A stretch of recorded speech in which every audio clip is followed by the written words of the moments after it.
And it's bourbonblog.com live. Tonight we're talking barrels, learning more about barrels, and really just the magic of the barrel, of what makes a great whiskey, a great spirit.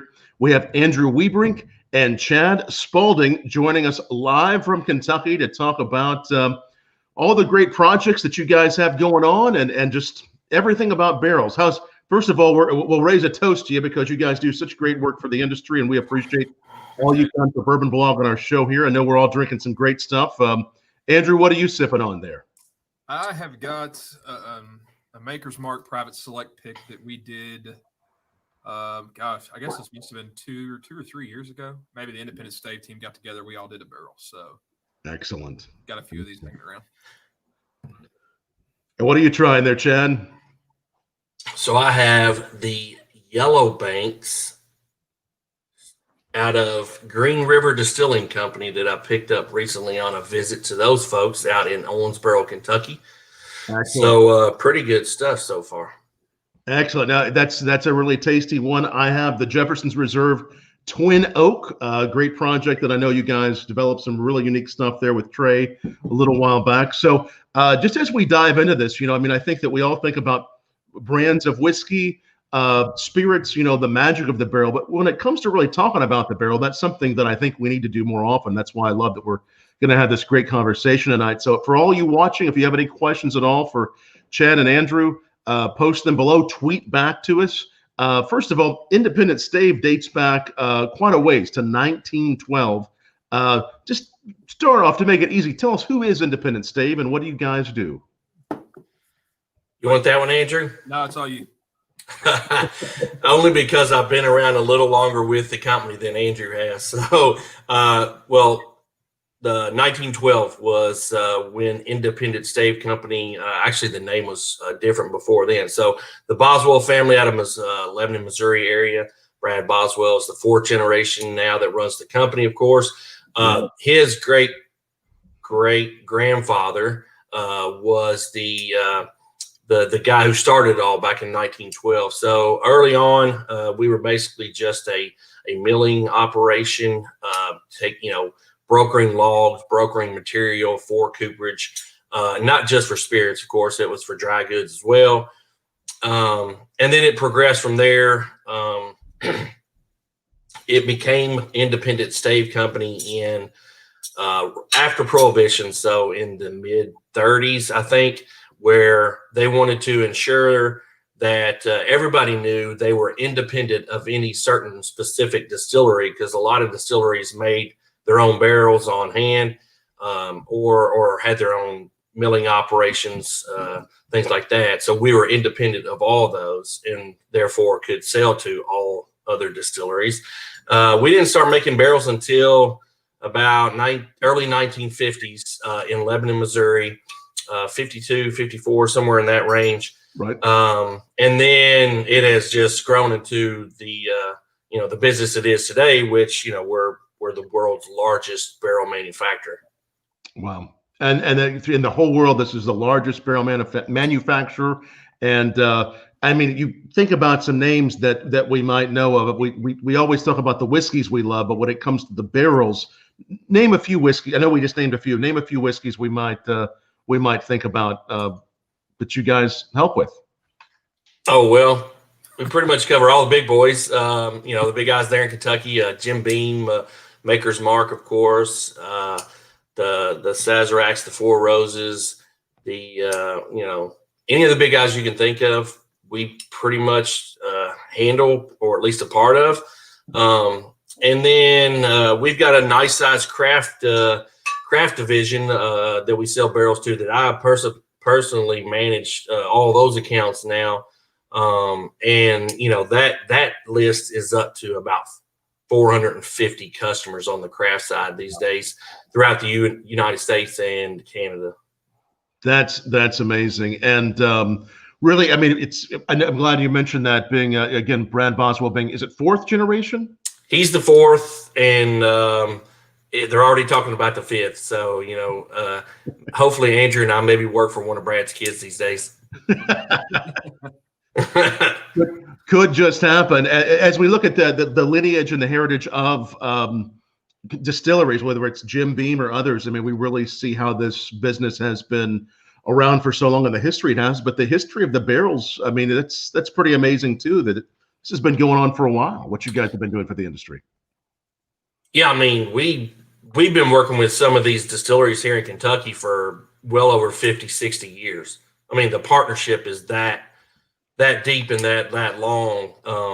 And it helps that our, the same family has owned our company, because it goes back 2 and 3 generations from where we're at now that started the partnerships with these distilleries. So it's a great business to be in right now. It's a great family to work for. The Boswell family is nothing but A+, amazing folks.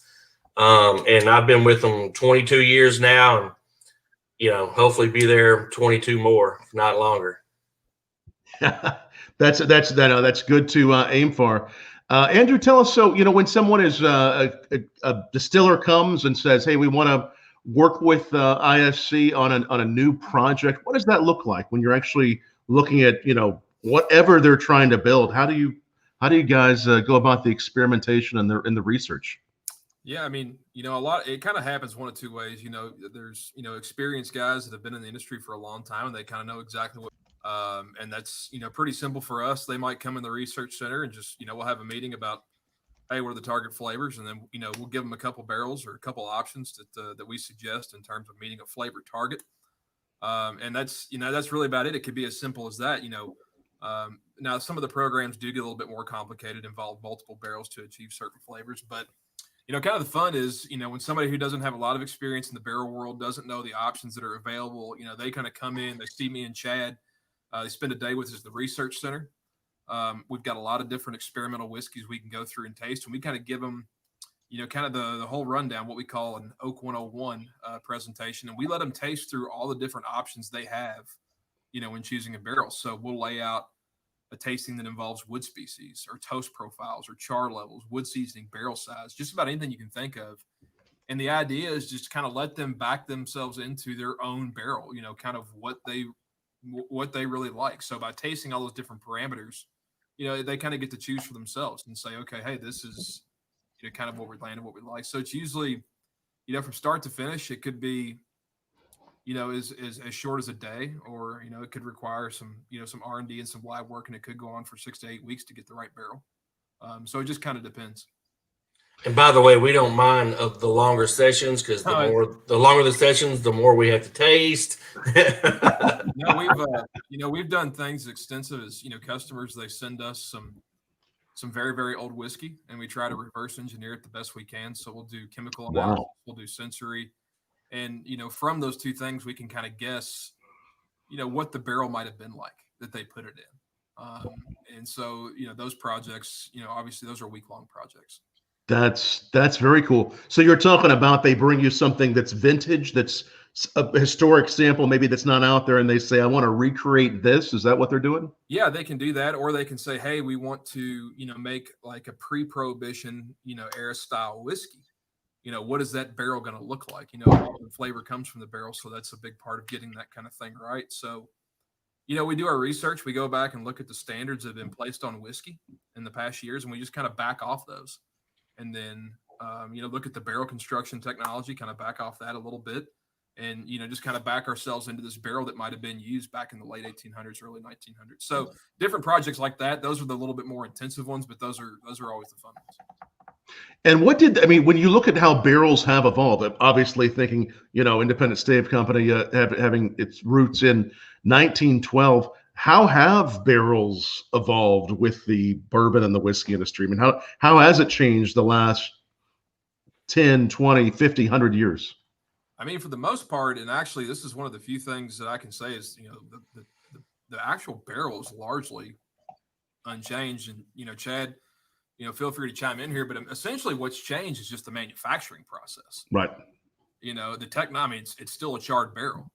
Right. You look at cars back, from the 1950s, and now it's a complete evolution. It's a total overhaul. They're not even comparable. But, when you're looking at the barrel business, the end product is still the same thing as it was, 100 years ago, 200 years ago. It's just how you got there. Right. Yeah, I think part of it too is the innovation side of it has changed a ton with these distilleries. You know, there's small guys coming along, or even some of the big guys wanting to play around. You know, they want to be the next different thing. You know, not the same thing that's on the shelf. So the innovation side of it and what we've been able to do for our customers and any new customers that we pick up is definitely make them different in all kinds of fun ways. But Andrew's right. Yeah, I mean the Char 4 barrel that we made, you know, in the 80s and 70s and 60s is likely, you know, it's the same barrel we make now. They're just playing around with it a little bit more. Just a little bit more experimentation. Sometimes I understand that you all have this experimental barrel program, and you have like 2,000 different experiments across the world right now. Well, we have 2,000 different barrels. So in some experiments, you could have upwards of 200 barrels. Wow. So we have, I think last time we counted, it was like 2,264 barrels in experiment. And about, I don't know, about 800 or 900 of those barrels we actually get liquid samples from. You know, in terms of innovation, you know, flavor is an innovation, but also, you know, we have experiments that study, you know, barrel quality. We're always wanting to make a better barrel, right? You can always improve. So we have a lot of experiments that kind of go along those lines as well. They're not as fun as the flavored ones, but they're definitely just as important. So we kind of cover two spectrums with our experiments. So you have all these different barrels. They're both in the U.S. They're overseas in some cases. You get the samples back. You taste them. And what are you looking for? I mean, is there maybe a fun example or just something you've done recently that you're able to talk about or maybe one from the past that you're like, this was really fun to analyze? Yeah, I mean, for the most part, what'll happen is, you know, we have a sensory panel in place, you know, at the research center. And then, you know, Chad and I, you know, we'll get the whiskey in and he and I kind of pre-taste everything, kind of go through and just kind of give it our comments. And then we run, you know, everything through a sensory panel. And, you know, the way that we grade things is, you know, it's kind of surprising. I mean, most people grade on descriptors. We grade on numbers.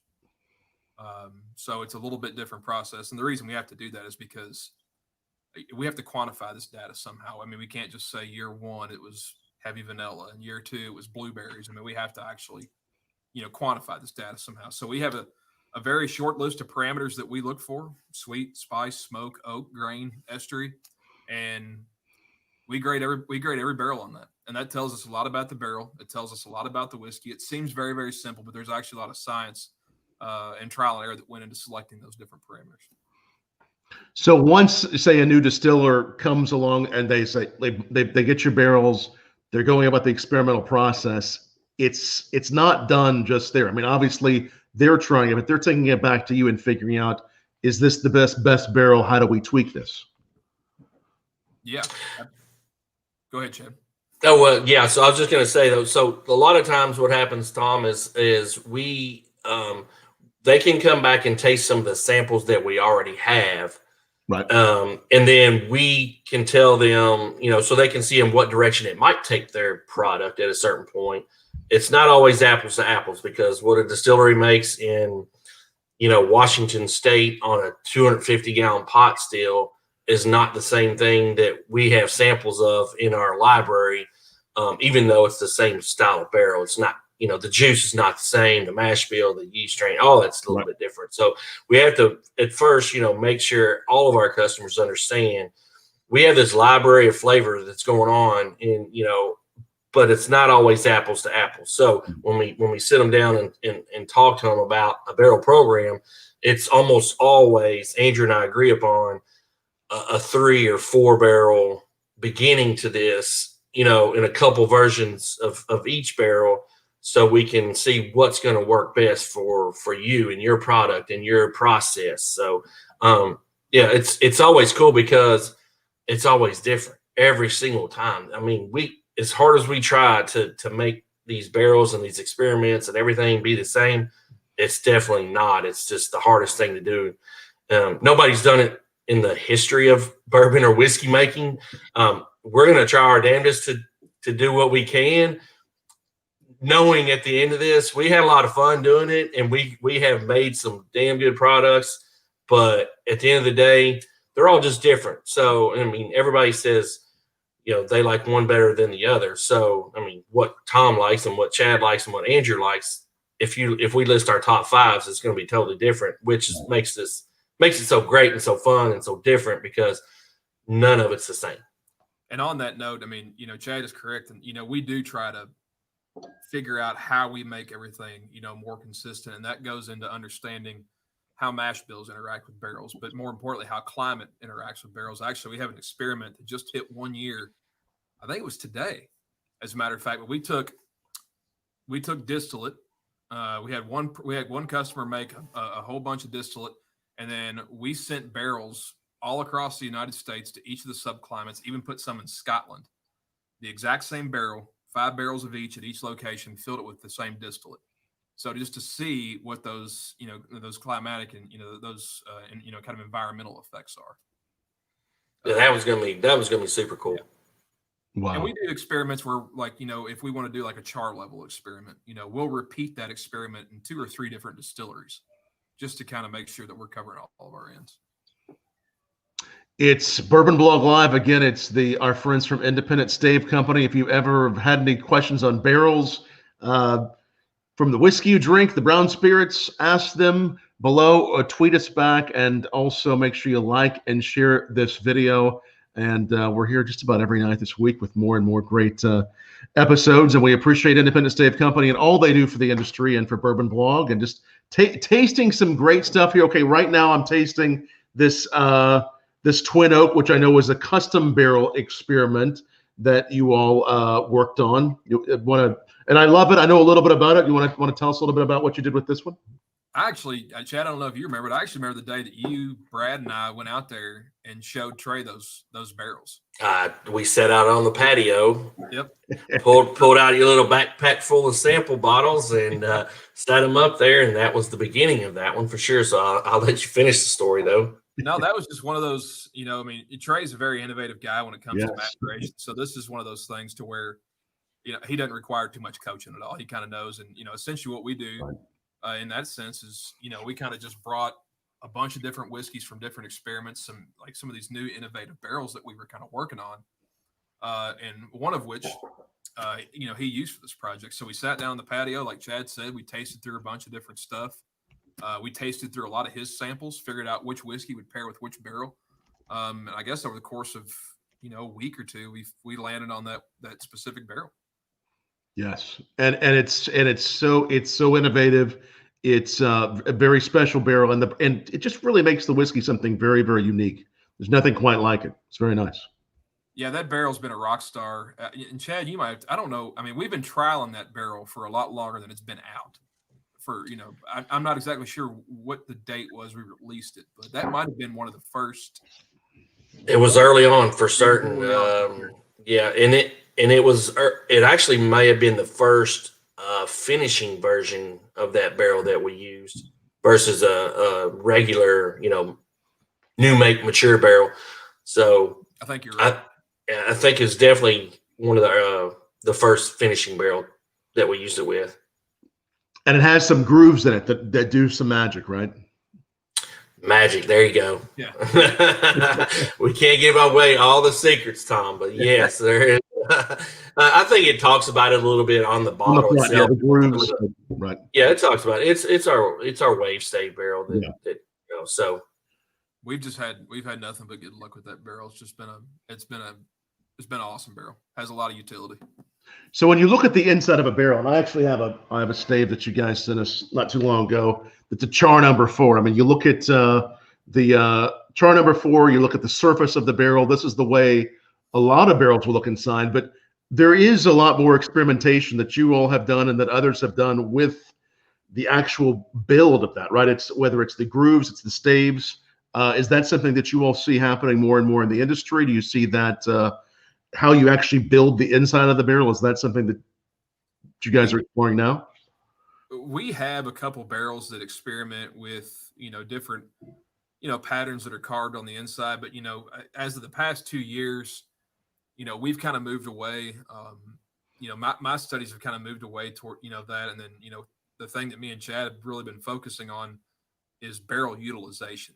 Taking the barrels that we've been making for a long time and just learning more about how they perform, and then trying to figure out how we can reproduce those 8 to 12-year-old char 4 bourbon curves, or those bourbon flavor profiles. How do we produce them a little sooner?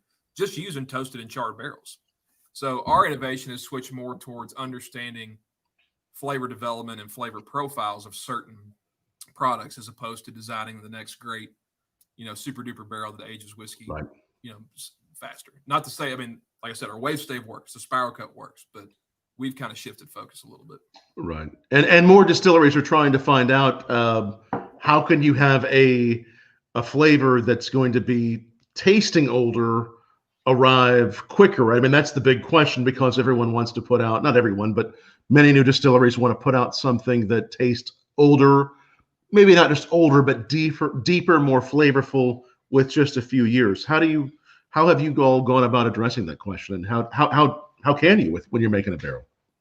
Well, we've taken a pretty organic approach to it. We didn't want to do any kind of, smaller barrels, or, any kind of, specialized kind of smoke and mirrors. Essentially what we do is, we take a really, really good look at what people like in their whiskey, and we do this through our sensory panel. We gather a lot of different data points, and, we study that profile of that 8 to 12-year-old bourbon. And, we figure out, okay, what is it that people like about this? When are certain compounds coming out, and when, what compounds do people have kind of a universal liking to? And we just try to exploit that a little bit. Right. Good question from our friend, known very well in the industry. Donald Snyder asks, if a craft distillery sources barrels from a big distillery, how can they work with ISC to put a finishing touch on it to differentiate it from other sourcing from that same place? That'll start the bad right there. Yeah, that's a good question. I of course know Donald, worked with Donald back when he was at Buffalo Trace, and see Donald from time to time now at trade shows, things like that. So leave it to Donald to come up with just a fascinating question. Yes. So, and we get this question a lot, by the way. So with, sourcing is a big thing with some of the smaller guys, or somebody just getting started, that sourcing, meaning they're buying product from a larger distillery that is of some age, of course.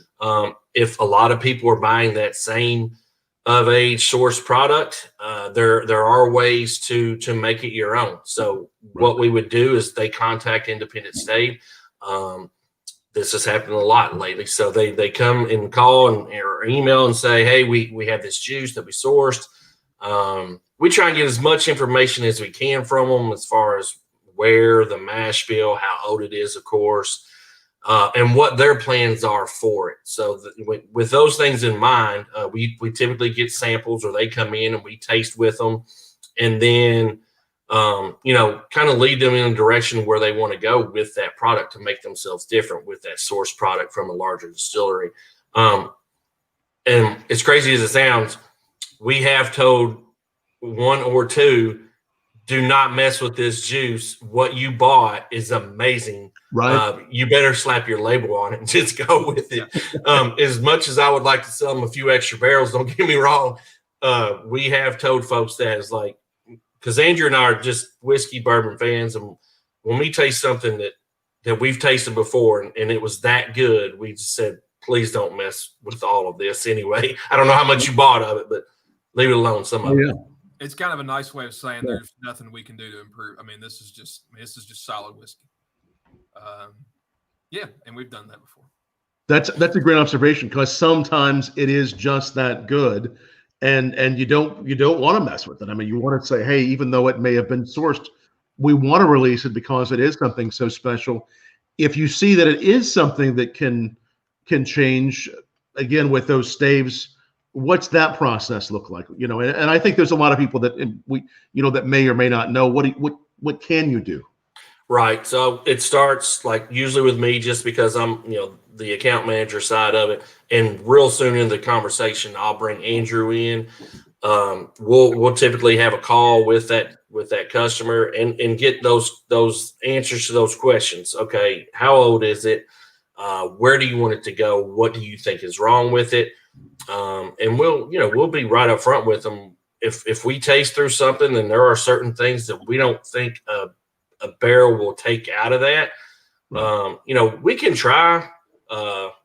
We can try a toasted finished or a toasted and charred, real light char barrel, or if it has some off flavors or we might go with a little heavier char, sort of, somewhat, kind of filter some of those off notes out of that. So, but it starts with me. I start the conversation. I usually hand it over to Andrew because he's the science behind it. I pick up bits and pieces, but if you see his office versus mine just has bottles of whiskey in it. His has like white papers of stuff that he reads and learns all these big words and stuff that I don't know. Well, and some would say the guy has more bottles in his office is probably the one you want to trust. So we have to put a few more bottles in your office, Andrew.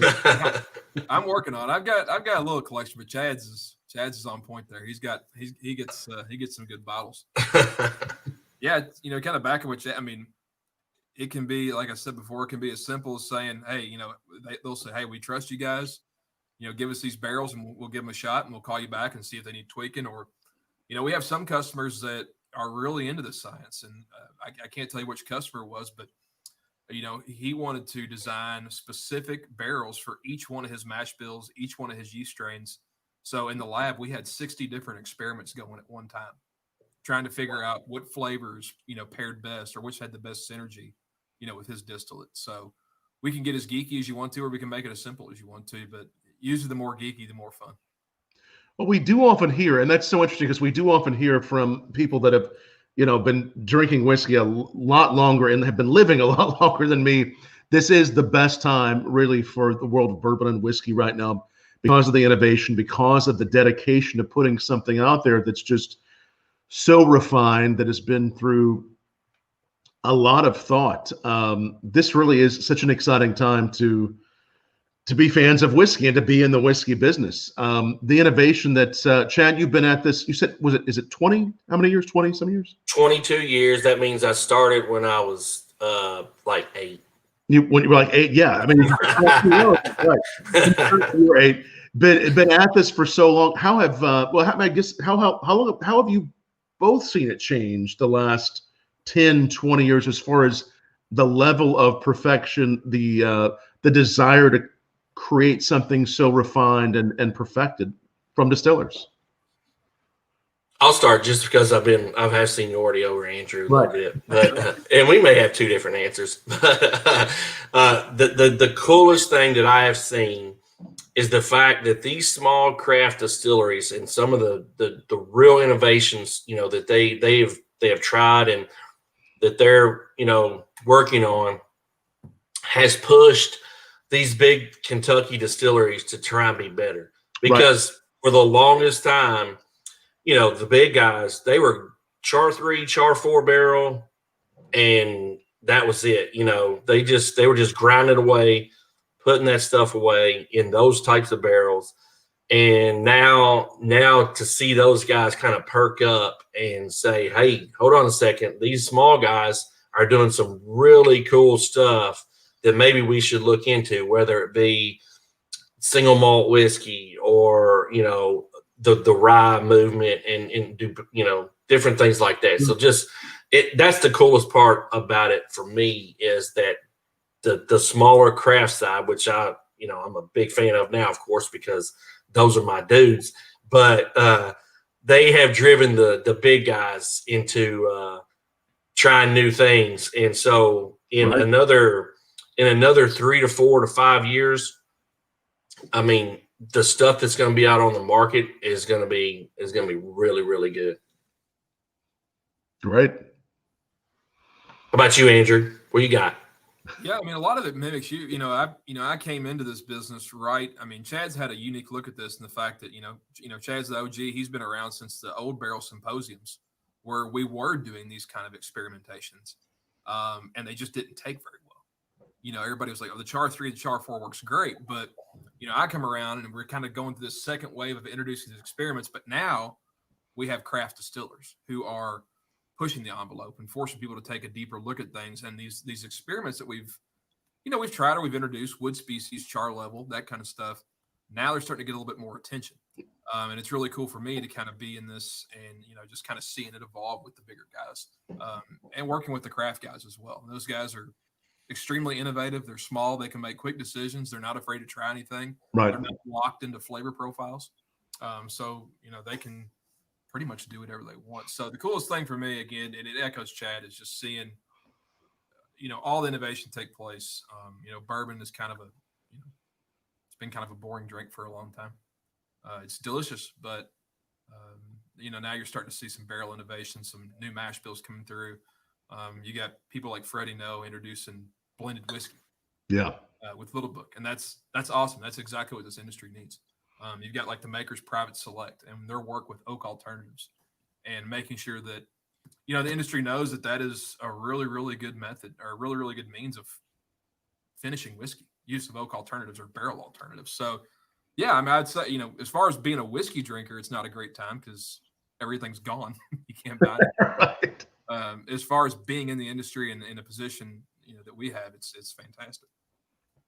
I think that's really a great point that you all both make, because when people, just going back to that question that we often hear, why has bourbon gotten so big? And it's why has it trended so much over the last 10 years? Approachability, the price point, the way it's grown, the ability to exchange information on social media to learn about new things to try. But one of those things, as Chad, you were mentioning, is what craft distillers have done as they have created new innovation to really push bigger distillers, and vice versa. I mean, I see that both those craft distilleries and those bigger distilleries can share a lot of ideas and really encourage each other in some unique ways. And I think that's also really helped bourbon grow as well, which has helped the whole industry.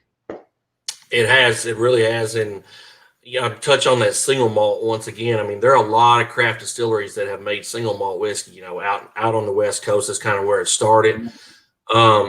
And when and if one of these big distilleries comes out with a single malt, product, it's only going to help those guys get single malt on the map. Yes. To spread their wings, not just sell everything they made in the state of Washington or Oregon or, wherever they're at. I mean, there's that kind of stuff is good for the entire industry, for the craft guys, for the big guys. They're I would think for the most part, most of the craft guys, sure, in their wildest dreams, they would be the next Jim Beam, making whatever they're making, proof gallons per year. But I mean, in the big scheme of things, they just want to, have fun, make some great whiskeys, sell some great whiskeys, and make a living out of making whiskey. I mean, how much, how bad a job is that for those kind of folks who can actually make a living in this industry and be prosperous and maybe, hand it down to the next generation. So hopefully they do. And that's the fun part about it, is to see those guys and see them push the big guys and see the big guys push back. And then at the end of the day, they're all trying to do the same thing, which is just make the best product they can make, put it on the shelf, and hope they sell it. That's well said. Yes. Yes. Yeah, so true. I'm glad you mentioned single malt, American single malt. That's one of those categories that we are seeing more and more distilleries try their hand at. And, some distilleries laying it down many years ago, some just trying it out. So, I would say as we look forward to the future, we will be seeing probably more larger distilleries trying that. Are there any trends with regard to whiskey or barrels that you all are seeing that you look forward 4, 5, 10 years that you see that we may be seeing more of from your perspective? I think Andrew touched on a little bit with the Little Book product. I mean, the blended whiskey stuff, I think will make another comeback, because blended whiskeys were bottom shelf stuff. Everybody, for, the last 10 or 15 years is bourbon, and then high-end bourbon have kind of taken off. The blended whiskey stuff, I mean, don't go pick those up, folks, because that bottom shelf stuff that's $25 a half gallon, I've got 2 or 3 of them sitting right over here that they're just an easy drinker, just real good. I think those maybe, one of the products that you'll see more of, the blended style whiskeys making a bit of a comeback. Yeah, it's been such an awful word in the industry, especially when you're, in bourbon circles and things like that. But, we put in American single malt experiment 4 years ago. So, we felt that within the next, few years, that's going to be big, and we want to have stock to show people. Like Chad said, blended whiskey. We feel pretty strongly that that's going to make a nice resurgence, and kind of right along with that is, the American whiskey. Right. Again, I think if you kind of look at innovation, there's only so much you can do with bourbon, right? But with American whiskey and that kind of thing, it opens itself up more to making, even though it says blended whiskey or American, you can make some really solid products doing some unique things. And, just within the past several months, we've started looking for partners. We put a Scotch whiskey experiment in, kind of support that, that single malt thing. Looking at other different types of spirits like rum, mezcal, that kind of stuff. So we're looking forward to those spirits seeing their day, in the market as well. Not that they're doing great, but, kind of furthering their presence in the market. And Fascinating, yeah. Oh, sorry, Tom. And young whiskeys too. I mean, we're seeing like what I'm drinking tonight. This Yellow Banks. I mean, it's a 2-year-old, out of Green River Distilling in Owensboro. I mean, I'm sitting there just sipping on it like it's Kool-Aid right now. It's just nice and tasty. And I think the consumer will, lose kind of that age statement that they were looking for at one time. They, everybody was running after the 20-year-olds and the 15s and 18s and the 12s. If you find a good 2-year-old, 4-year-old whiskey that tastes good, I suggest you buy it over and over again. I mean, because it's fair. I mean, it's good. It's nothing wrong with it. And the consumer is starting to understand that and figured out that you can make a good whiskey in 2 years. Right. And the 4-year-olds that are coming out today probably taste a lot better than they might have 10 or 15 years ago, right? I would definitely agree. I mean, just the barrel technology and the knowledge of barrel utilization, distillation, equipment. I mean, everything's improving. So, I mean, there's nothing wrong with saying that this 4-year-old whiskey tastes better than this 8-year-old whiskey, because that very well may be true in some senses. Right? It's just, in my opinion, don't get me wrong, I love the old stuff. I love the vintage stuff, but I think the best whiskey is being made and dumped today. Just my opinion. And like Chad said, I'd say, 60 to maybe 60% of the innovation that we do at the research center is 4 years and younger. Wow. I mean, you're starting to see that 2 to 4 year age set, even with the bigger guys, starting to see that 2 to 4 year, a lot of innovation, a lot of curiosity going into those, that 2 to 4 year segment. And do you think part of it's because the demand, the consumer has said, hey, we want something, we want it now. Newer distilleries are trying to figure out how to make that the best it can be, so therefore it has produced some of the better whiskey at 4 and under. Do you think that's part of it, or also combined with innovation? What do you think's driven that? I think, these bigger guys, they got all the whiskey in the world. They can release a 4-year, and yeah, I mean, it's nice to release a 2-year-old product if they can, right? I mean, that's just, cost money to age barrels, cost taxes and that kind of thing. But I think, you can prove on a chemical basis that there is things that a 2-year-old whiskey that can offer that a 4-year-old can't, because what people don't realize is it's not all these yummy barrel compounds, all these yummy compounds that are in whiskey, they don't always go up with age. There are several really, really favorable compounds that go down with age, starting at like year 2. Wow. So there is a need for that kind of whiskey. And, when you have guys, like Whistle Pig, blending in, 2-year-old whiskey with 10-year-old whiskey. Right. People can think what they want about that, but I mean, they know what's going on over there. And there's a reason why they're using that 2-year-old whiskey. It's because it offers a flavor profile that you can't get with the 10-year-old whiskey. Yeah. That farm stock project actually showcasing how it can be blended, the younger with the older. We really enjoyed that project a lot. When it comes to those compounds that go down with age that we might, as we're trying whiskeys, not know what to look for. What do you see that goes down with age? Any flavor notes that go down with age that you think are kind of lost? Yeah, so the main one there, and the ones that I liked are the ones that are based around furanic compounds. So those are going to be the ones that, people associate with like hemicellulose caramelization. So kind of wood sugars, marzipan, confectionery. Right. Those start going down and reducing at like year 2. Wow. And really start going down like year 4, 5, and 6. So, I mean, and those are some pretty classic flavors. Now you have other good stuff going up like vanillin, but some of the smoky, spicy, some of those compounds, again, like the furanics, the marzipan, confectionery, almond, that kind of stuff, that stuff goes down as time goes on. Right. I think it is so important to find those that are, both, of course, we always will enjoy a lot of the older whiskeys and those that have age on them, but to find those that we enjoy at younger ages to actually see what we really like and to see what we can really appreciate, like those marzipan, those creamy, those really refined sugar notes. I think you're right. I mean, there are some really beautiful notes that you can find at those young ages. And that's why I like the Whistle Pig experiment there that they did. Yeah. I understand why people were, criticizing them, saying, oh, they're just putting 2-year-old whiskey in there. And it's just, no, I mean, we've talked to those guys. They see the benefit of that, but they also see the flavor benefit in that. Right. They know what they're doing. Bardstown Bourbon Company's also done that, where they have blended some of their source stock with some of their 2.5, 3-year-old of their own stock, Yes. and it works because that I think is it the Discovery or the Fusion? I think it's a Fusion, isn't it? Right. Yep. Yes, that they've done that a couple of times with now, and it works because that younger stuff gives that extra boost of that stuff that comes out real early.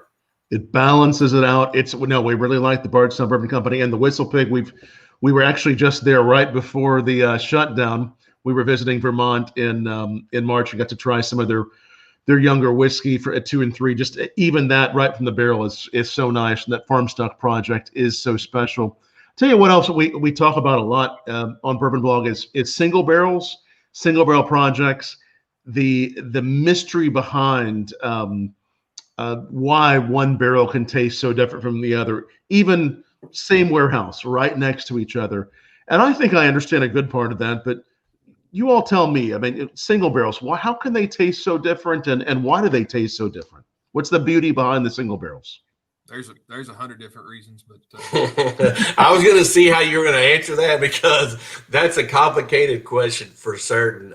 Because every single barrel that we make, as hard as we try to make them the exact same way, will not taste the same. I guarantee you. I think one of the main reasons, and again, I mean, theoretically, through the you have to kind of look at this. I mean, this still is a manufacturing process, a barrel.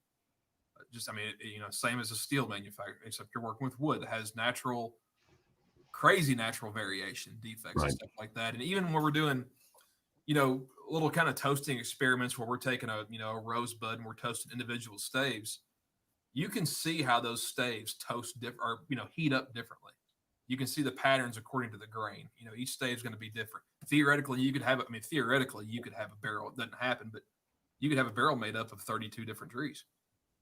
Wow. If there's a stall in the sawmill line, and they had to keep the line moving with wood that they had stored for those occasions, theoretically you could have a barrel made up of many different trees. Wow. But finer grain, it's going to react to char a little bit differently. Coarser grain is going to react to a toast a little bit differently. Chad, I mean, you've been around.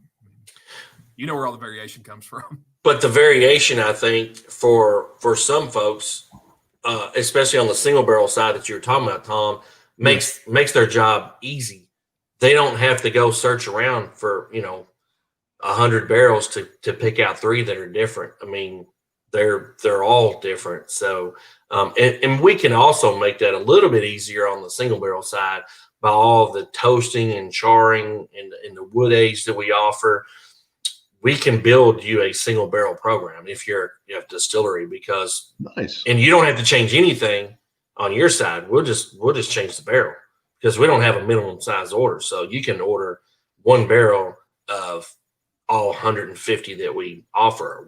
I don't think it's that many, but we can build you a single barrel program basically, just by changing the barrel, and you don't have to do anything. Then you got all these cool little single barrels laying around, and every time somebody comes in and tastes one, you can sell them 1, and there you might sell them 2, because these 2 blend together, might be a really good single barrel. So, and we have customers that take advantage of that too. We sure do. They love that kind of stuff. I think a lot of the variation kind of circling back. I mean, after 4 years in the barrel, that's when maturation really starts to take place, in my opinion. That's when the extraction, it's kind of slowed down. The subtraction, it's slowed down. That's when evaporation, reactions, and oxygenation. That's when that stuff can kind of start taking place. And that's just a completely random series of events. I mean, there are some things we can do to kind of push it in one general direction, but once you get to the top of the hill, you push it over. It's to how far it goes down is anybody's guess.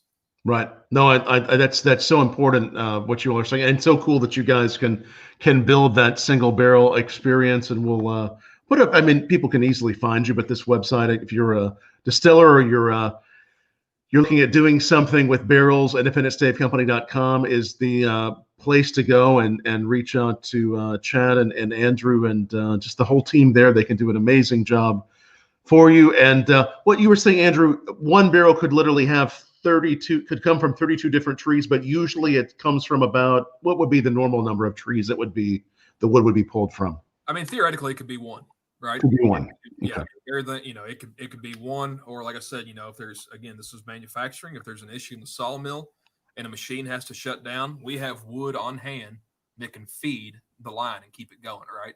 So that wood's going to be from a totally separate tree. Right. So there's just different things like that could happen. Tell us about Independent Stave Company's oak sustainability efforts. Those are big time. Yeah, those are big time. Well, so definitely we are into that because we've been around 109 years and want to be around another 109 years after this. So therefore, we have to have all the white oak that we can have. Right now, I think we're in 24 different states sourcing white oak logs. And then we have, 23 log buyers purchasing logs. We work with each of those state entity, the forestry departments in those states on sustainability, on best practices as far as the loggers are concerned, the master logger program. If a state has that, we definitely help educate and or fund those types of programs. The two big ones, I think, Andrew, I'm not sure, I can't think of the name of them right offhand that we're sustainability wise that we're working on. We've got the White Oak Initiative that just started. That was a partnership with a bunch of different companies, but mainly ISC and the University of Kentucky are kind of spearheading that, and we've got some great people. Jeff Stringer, Seth the Bolt, those guys are at the helm, and they really genuinely care. Those guys are going to do some great things. We're planting experimental forests. We're studying oak genome to try to understand what kind of diseases could wipe out oak. How can we breed oak for protection against that kind of stuff? We get a lot. Some people say that when we say we're in 24 states now, it's like, oh, well, you guys are just going around soaking up all the logs. It's like, no, we have better practices to where we're not harvesting as many logs from a single area. We'll go out, we'll clear out a couple trees, we'll open up the canopy, acorns, they'll sprout up, and we give those chances. It's a kind of a different approach. Clear cutting, it's kind of old school. There are some instances in which, and I don't even want to get into that could be a viable option, but 9 times out of 10, that's old school. I mean, the things that we're doing now, the population of white oak is growing by 1.5% to 2% a year because of the practices that we have in place, and this, the efforts that are the extra efforts that are being taken by, state forestry departments and the logging folks, and then the people who are pulling it out of there. I mean, the cooperage business is a tiny percentage of the hardwoods that are being pulled out of the forest currently. So it's single digit percentages. Exactly. Yeah. Right. And then right now, I mean, I think it's 2.5 times more harvestable white oak than there was 40 or 50 years ago, something like that. So, I mean, 40 or 50 years ago, there was, 2.5 times more harvestable white oak than there was 100 years ago. So we're doing really, really good in that respect. And there's around, you said 24 different states that you guys get your wood from? I know it's yeah, it's right around that. I think we're as far west as Kansas now, just a little small section of Kansas, and then everything from there east, just about that we're touching in.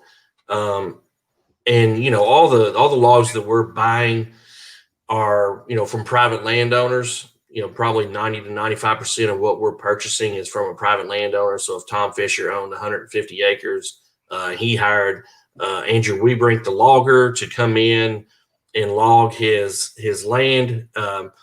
Andrew, the logger, would call our log buyer. Hopefully, is his first phone call and says, "Hey, we have some nice marketable stave grade white oaks on this property. You might want to come out and take a look." We go out, take a look. We coach them through what we think they should take out, what they should leave, and then coach the landowner as well. And that, hey, here's what I would do. I would take this now. In 10 years, I would take this, and then. So, it's things like that our log buyers and our loggers are all in it to be sustainable and to be, for this to last a lot longer than what folks think. Yeah, that's well That's said. so important. If a piece of property is managed correctly, you can have, harvests every 5 to 10 years and provide you with income and, provide, a good source of logs to the industry. So it's, that forestry management is key for us, and we promote that pretty heavily. That's wonderful that you guys do that, and obviously it's so important to the future of not only the environment but obviously also the business and whiskey and bourbon, and we really appreciate what you guys do. We think a lot about the hand of the distiller, the distillery itself, but when it comes to actually how that whiskey tastes and where it gets its flavor, a large portion of that is the barrel, how it's barreled. It's so big. And I think that, the more we understand about what you guys are doing, the more we can really appreciate the flavor you bring to the industry. Well, we appreciate you, Tom, and folks like yourself that promote bourbon and whiskey. And, it's your livelihood. It's ours as well. And we appreciate, giving us the platform to speak about it, because we enjoy the product. We enjoy talking about the product and what it took to get there. So it's always fun to sit down and chat with folks like yourself. Well, and to all our distiller guys, and I echo that. Yeah, we appreciate it, Tom. And then to all our distiller guys, people listening on there, it takes two to tango. So we appreciate what you guys do. And, we wouldn't be in business without you guys. So we definitely appreciate the partnerships. Thank you all so much. Now, I should, and you may have briefly touched on it, Chad. I don't know if Andrew did. How did you each get into the barrel business? Well, I'm 22 years in, and That's so yeah, I was 8 when I started. Right? No, by coincidence, actually. So just kind of I lived in Lebanon, Kentucky. That's where I'm born and raised. Had driven by our Coopers there 5,000 times in my lifetime, and I don't think I ever looked over there once and said, "Yeah, I'm going to work there one of these days." But ended up I did, and got a position and worked in the Cooperage for 3 years before I got some opportunities to kind of to move on up, and worked with the big distilleries for about 15 years, and then I've been on this craft side now for close to 4 years. So I've seen the entire gamut of what it takes to get from start to finish. And but I always just appreciate the opportunity that Brad Boswell and the Independent Stave folks have given me to keep moving on and be successful, and to be able to do what we do, and that's to help people make the best use that they can make. And as far as as my career path in this industry goes, I think my job was created out of that need we were talking about as far as innovation goes. Several years ago, I think it all got kind of kicked off with makers and just the amazing things that they were doing there with wood innovation. I think Brad recognized that this had some traction and they were going to take this places, and that there was room for this in the industry. So he kind of went all in. He hired me. He built us a new facility that Chad and I work out of. So that's how I got started. It was just, kind of this uptick in wood innovation. I think, like I said, kicked off by that Makers 46 program.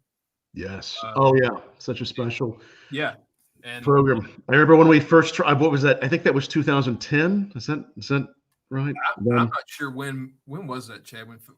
He might be close. Yeah. Somewhere. Well, I know we were one of the first, if not the first. We were the first to go film a video and interview him about it way back then. But no, so great. We were so excited about that, and it continues to be such a great pour. And so many of the whiskeys you all have done so much great innovation on are such amazing pours. And thank you all so much. It's so great. We've had some great questions from both those in the industry and those that are fans. And I will also say we'll keep this video up permanently on whether it's Twitter, YouTube, or Facebook you're watching it on, or if you're a fan of podcasts, we're going to definitely put this the audio of this up on our podcast, which is right there. Make sure if you're not already subscribed to our podcast, you subscribe to our podcast there, anchor.fm/Bourbonblog. And if you are interested in learning more about Independent Stave Company, there's the website. We'll try to get these guys back on at some point and talk more about barrels, maybe even share some samples back and forth and taste. And of course, when things are better, it sounds like you both have a good little whiskey collection in your offices. We'll just offer it. We'll try both of the offices and see what kind of flavors we can get. Chad's office first. So you're saying you're coming to the research center to rate our office of booze. That's right. That's what we're going to do. But we'll go live and we'll make sure we broadcast it to make sure that it's also journalism. All right. Sounds good. Great. Tom, we appreciate you having us on, man. Thank you all so much for your support, Chad Spalding and Andrew Wiehebrink, and all of our friends there, Terry and Brad Boswell, the whole gang there at Independent Stave Company. We really appreciate you all. And join us again tomorrow night when we have Chef Dino Angelo from Master Chef. He's going to be our guest there, joining us live from Canada. And we're with you just about every night this week at 8 p.m. Eastern on bourbonblog.com/live. Thanks to all who are watching. Thanks, gentlemen. Cheers. Cheers. Thank you, Tom. Thank you, guys.